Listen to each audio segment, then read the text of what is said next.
Hi, everyone, and welcome to a massive 20-minute power play. I always love doing these episodes at the start of every month. So first week of every month on a Wednesday, we release these 20-minute sessions. Might be a little bit under, might be a little bit over, depending on the amount of content that we're sharing. But this is what we're sharing with our clients on a daily basis. And some insights that we're sharing here are in our course, as well as some things that aren't, which I'm bringing to you as an exclusive to you today as well. So that's all really exciting. We also have a monthly newsletter, which we're very excited to release, our 5th edition coming up, which gives you buy and sell signals and also fundamental analysis on 2 major cryptocurrencies. Takes a lot of the guesswork out of it for you, and it gives you a real taste and insight to what we get up to behind the scenes at Crypto Consulting Institute. My name's Sam. I'm the head analyst here at CCI, and we don't have much time, so I want to crack straight in and get to the good stuff because the market right now isn't too exciting. It's showing a bit of a plateau. We're seeing a lot of low volumes coming now. Historically, when we've had bull markets in November, December, we've had incredible periods of positivity where a lot of retail money comes in, a lot of participants move into the market for the first time, creates a lot of growth and positive price appreciation. We're not seeing that currently, and that is a big deal because if you look at why that's happening, it's because of the macro. So the big picture, what's happening outside, we're seeing record inflation, we're seeing cost of living go through the roof. So there's a lot less disposable income out there to bring a lot of that retail money into this space. So what's driving crypto, so Bitcoin, Ethereum, and altcoins predominantly now are institutional investors. So they are big investors, big pockets, long-term time horizons. So that's our theory for 2022 is retail will come back eventually when things start to die down a little bit, when inflation settles down, when a lot of these COVID restrictions fall away, a bit more money gets out there, maybe QE money printing starts up again. But currently we're waiting for that institutional volume to come back in after the break at the end of the year, because historically these big funds and institutions, they take stock at the end of the year, they've got a lot of tax obligations they need to do, they remove themselves from the market, de-risk, and then they come back in the new year when they've got a clean slate and go from there. So it's exactly what we're seeing in terms of the buy volume. It's been largely removed from the market. So we're seeing a relative buy volume come in, but it's not where it was previously. So the sellers in the market are doing rather well currently, but it's really just because a lot of the buy pressure has been removed from the market. So we're waiting for that dynamic to play out, see where it goes. Obviously, we could go lower. We could have a spike soon, which I think January, February, and March are going to be really positive, leading into a big event, which you all need to be across. And that is Federal Reserve policy in the United States. They're looking at raising interest rates, and traditionally that has shown tremendous downside for risk assets. So we're talking the stock market, we're talking things like crypto as well, but we haven't seen crypto perform in a realm where the Federal Reserve is being so heavy-handed in terms of interest rates. We've had a terrific run of them printing money and using QE to pump up things like the stock market, real estate, and crypto for the last 10 years. So it's going to be very interesting to how all these markets cope. Now, we could buck the narrative and buck the trend, but this year will provide some challenges and hurdles, I think, for most markets where asset holders live. So just be mindful of that. We're going to have some hurdles, and I'm not going to get into the narrative of where we're bull market or bear market. I think where we are right now, we're in a truly adoptional phase where we're going to have periods of excitement, periods of negativity, and it's just going to repeat as we are in this huge adoption wave of currency, metaverses, DeFi, NFTs. I think it's just going to get a bit wilder as the years tick by, and the only thing stopping this market from just growing exponentially is time currently. All right, so that was just a bit of a monologue that I had there. Just wanted to keep everyone up to date with my thought process and where we're at currently. Of course, I could be wrong. That's just my theory. But we're looking at this data and extrapolating it every day. So that's where I sit. All right, fear and greed index, always a really good indicator. I want to start with it every time we have these sessions. So we're at 23, and just looking back on where we are now, 23, yesterday 29, last week 41, 18. So we're still at the extreme of the fear. Now, every time we do this, always like to say we're at one extreme for too long. The market tends to rebound strongly the other way sooner rather than later. So that's where we sit currently. We're seeing the concentration of the lower band of fear, desperation, anger. A lot of the speculators have removed themselves from Bitcoin, Ethereum. Again, it's institutions that are in this area currently. A lot of the retail participants are centering on NFTs and altcoins, but that too has died down significantly. And the money moving around the market right now is just moving from moving between cryptos, looking for the next pump before getting out and exiting. So the money is just in the market circulating. There's no new money coming in and creating that growth that we're used to. But these concentration bands, just pay attention to them. Last time we had these concentration bands was at that 30K bottom. We had a bit here at 40K as well before we had the spike up. So I think we're reasonably close from a decision right now, in 46K, 45K. We could drop down to 42, maybe even 38 at extremes, but I think the sell side, there is a limit on how much further we can go down, but the sentiment in the market is so important to pay attention to. I just want to show you quickly too, DeFi has been holding up extremely well. Now, necessarily not in the price that you see of the token, but we're seeing potentially the fundamental value underneath the market of the DeFi. So we're seeing a lot of money being thrown into DeFi and getting locked away, earning yield. So there's a lot of strength being built, almost like a foundation in DeFi right now. So a lot of money is heading there, and it's keeping Ethereum really, really strong. And it makes me really confident for what 2022 brings for the ecosystem of Ethereum and for layer 2 is being built on that. We won't get into that, it's a bit more advanced, but you can see here, we're actually at over 100 billion in Ethereum alone. Other blockchains like Binance Smart Chain and other layer ones, they're locking away a lot of tokens as well. But you can see here, we're building a bit of a base above 100 billion. Look, this was in the single digits of billions even last year. So I mean, the growth of this space is exponential, but we are going to go through phases of negativity where we're, getting a bit down on things. That's when you really want to focus on strategically acquiring assets that you're bullish on. But DeFi really making a play in terms of fundamental value. So keep an eye on that. And eventually, once the fundamental value is strong and growing, the price will reflect that eventually. It just has to. If we move on over to the charts, just quickly want to show you at a real high level where we're at. So this is the weekly. We are pretty much ranging between these two bold lines here. So let's say 69,000 top. I've just got the line here at maybe the previous major support. But you see here the market bang, bang, bang, bang. So we are falling and we're going up here as well. So this is the whole ball game here. And you know what? Eventually we're going to break out of this range. I don't think it's going to be the downside. I think it's going to be upside. It's just the finite nature of Bitcoin, especially. The demand for Bitcoin is so strong that it is outweighing supply. Even in these lower ebbs, we're seeing Bitcoin and Ethereum being hoovered off exchanges at record rates. It will resolve itself to the upside eventually. That is what I'm seeing here. But overall, we can see that the trend is you can see we're moving into almost this ascending triangle. So bounce, bounce. Whether we come down here as well, come back in, that's fine. Or if we come down here and consolidate a bit more as well before moving up, later in the year, that's all up for debate. But right now, technically, this looks fine to me on the longer term. People can get really caught up in the short-term noise. Yes, we've had a pretty decent pullback from the highs, but we also had a decent pullback from the highs here. So we're definitely forming a range here, but overall, we are moving higher slowly and cautiously, which as a long-term investor, you would be very, very happy with. And the gains in crypto, I mean, last year, Bitcoin still was up 60%, even with these drawdowns. And if you got in, 2 years ago, you've made over 200%. So really, really incredible gains there.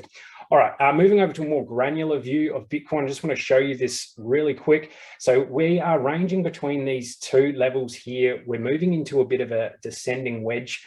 Now, these are a bit subjective, but I just want to show you the price action. So the bouncing ball is getting weaker and weaker and weaker. So we're approaching a decision time. We've got a big liquidity zone beneath us here, which I think price could really dip into to gather some of those buy orders that are down here. Generally, that gives a bit of rocket fuel for these assets to go higher. So just pay attention to that. You're going to have a lot of traders underneath here that will be underwater if they're going short or long. So that's just something to pay attention to as well. But overall, the momentum is showing that buyers are getting stronger while price is moving down. That is a bullish divergence. That's showing that sellers are weakening and buyers are getting stronger at a key support. We have not broken this key support, and it is a huge support, 56,000. So I think we could have a fake out to the downside before moving higher. That's just my hypothesis here. Of course, I'm not ruling out we go down to 42,000 or even 38. But we've seen this before. We've got this almost head and shoulders looking pattern here, left shoulder, head, right shoulder. We saw it down here at 30,000. Now it's a bit noisy, this chart, but bear with me. Left shoulder, head, right shoulder, and it's a bearish pattern. So a lot of people thought, and a lot of commentators, especially in traditional finance, thought Bitcoin was finished and it was going down. What did it do instead? It bucked the trend. It was contrarian. So it went against the consensus actually blasted higher to new all-time highs.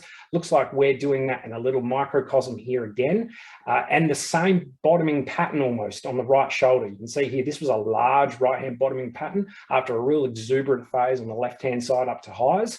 And now we're sort of showing that again. But guess what? It's higher than 30,000, it's higher than 40,000. I mean, we're at 46,000. So all this takes time, and it's like stepping stones. The longer we consolidate in this band here, this area here, which has lasted for, let's just pull that across, 392 days, the longer or the more violent, I guess, the upwards explosion will be. It's what we've seen historically.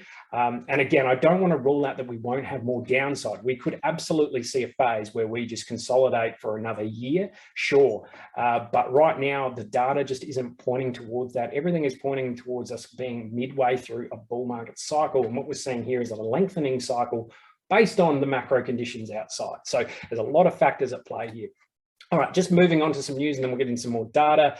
The Bitcoin shopping spree continues. Bitcoin exchange reserves returned to near record lows with data across 21 exchanges, placing the total at 2.308 million. So this is a constant drain on the supply, the circulating supply on Bitcoin on exchanges. So it's really hard to be bearish in the long term when you see this growth curve of wallets increasing with Bitcoin, same with Ethereum. So demand is slowly increasing, as well as more and more institutions coming to the play and buying up large quantities. But you're seeing the supply of Bitcoin, which is finite, so capped at 21 million, continue to fall downwards. So economics 101, supply and demand. Eventually this thing goes north, especially when it's valued in fiat currencies, which are constantly being debased, and we know they have no hard cap. They can continue to be printed, and I believe they will. All right, some big news here. NVIDIA, we've probably all heard of them if you play video games or ever built a PC. They create the graphics card. They also power Bitcoin miners as well, including other companies that create graphics cards as well. But just in $717 billion company, NVIDIA embraces the metaverse and makes its metaverse software available for free.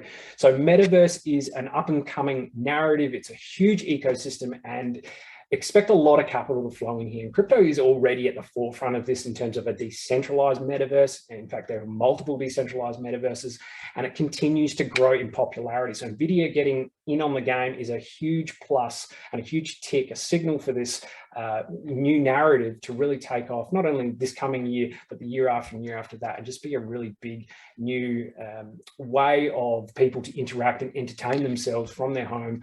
We know what COVID's done with all that. So pay attention to new narratives, and metaverse is a big one. Willy Wee releases NVT signal. So this is showing a massive buy signal. I love NVT because it shows you the value of the overall network, almost like the fundamental value of the network, how much volume is being transacted on there. And right now it's showing that the value being transacted on the network is much, much higher than the current price. So it's showing that we are very, very undervalued. And you can look back historically where we were previously. There was a bit of an outlier here, but previously when we're at these low levels, these really overbought levels in terms of this momentum oscillator, we are primed for a breakout sooner rather than later, where the market needs to mark up because we're not at fair value, and it will just move eventually. So that's really important too. Wanted to touch on this. Corporate treasuries are slowly increasing their holdings through this down period. So we're talking the Teslas of the world, MicroStrategies, different companies like that. They're slowly acquiring it through funds. They're also acquiring it through spot ETFs. So US doesn't have a spot ETF yet. Canada does, Europe does. I mean, there are many popping up everywhere, and they're hoovering up supply every single day. As someone presses buy on their stock market on their ticker, they're buying Bitcoin and locking it away for that consumer that are buying off the stock market. So really important to pay attention to this, because this is the trend. Institutions are in this market. They are buying, and they're fueling higher prices in the mid to long term. Short term, they're going to keep buying. They're going to keep the floor price of this market rather high. So just pay attention to that. But this is moving up while the market is gradually plateauing with spot ETFs. Same with Grayscale, but corporate treasuries are moving up. So really important there. All right, just quickly, Goldman Sachs, Bitcoin will continue to overtake gold, $100,000 a possibility. So for Bitcoin to overtake gold, it needs to reach a $10 trillion market cap, which is pretty incredible. We're only at just under $1 trillion. Previously, we were over $1 trillion, which just blew a lot of minds. We're so close to overtaking gold's market cap, which I think is at, sorry, not gold, silver's market cap, which is at 4 trillion, I believe. So keep an eye on that, because this changes minds. This changes the mindset of a lot of investors. They think, okay, well, this is a thing now. This is legitimate. When it gets to 10 trillion, obviously it's already there, but a lot of the mainstream traditional investors, the hardcore, Bitcoin's nothing, crypto's nothing, will change their minds, or have to change their minds, because their customers, their consumers will demand access to this asset when it reaches those levels. All right, and finally, I just wanted to show you this here. This is the president of El Salvador that have made Bitcoin national legal tender in their country, so they can use it in conjunction with US dollars and Bitcoin. And they're really pioneering sovereign crypto and Bitcoin adoption. And he's made some predictions on Twitter that I just wanted to share, which is, it's so crazy that a president is saying these things. You would never have thought this a few years back, but he's saying Bitcoin will reach $100,000 in 2022. He's saying 2 more countries will adopt it as legal tender. It's also saying it will become a major electoral issue in the US elections this year. And I believe that is 100% true. It's really easy to see that it is. Republicans are embracing it at a pace. Bitcoin City that El Salvador is pioneering will commence construction. That is a city entirely powered on Bitcoin. Absolutely crazy. Volcano bonds will be oversubscribed. So the Volcano bonds, their purchase will power the building of the Bitcoin city. And that is pegged to Bitcoin mining being done with geothermal energy of the volcano. So that's why they're called volcano bonds. Huge surprise at the Bitcoin conference. So there's a Bitcoin conference every year, and 2020 is in Miami. Last year, it was announced that El Salvador were adopting Bitcoin as legal tender. What is going to be announced this year? Him being president, he would have a lot of partners in that area of the world, including other presidents. He knows something. This is really big. Pay attention to this, everyone. All right, my 20 minutes has probably gone a bit over. So much to share. I could have shared so much more. And apologies if I've spoken a bit too quickly here. If you would like to ask any questions, or for me to flesh anything out that I've covered here or haven't covered, just leave a comment below. Happy to interact with everyone here. And if you want further insight and want to get on board with CCI, a really great way of doing that is to check out our monthly newsletter. The link will be posted after the video, and it's also down below. Have a wonderful day, guys, and we'll catch up next month. Take it easy. Bye.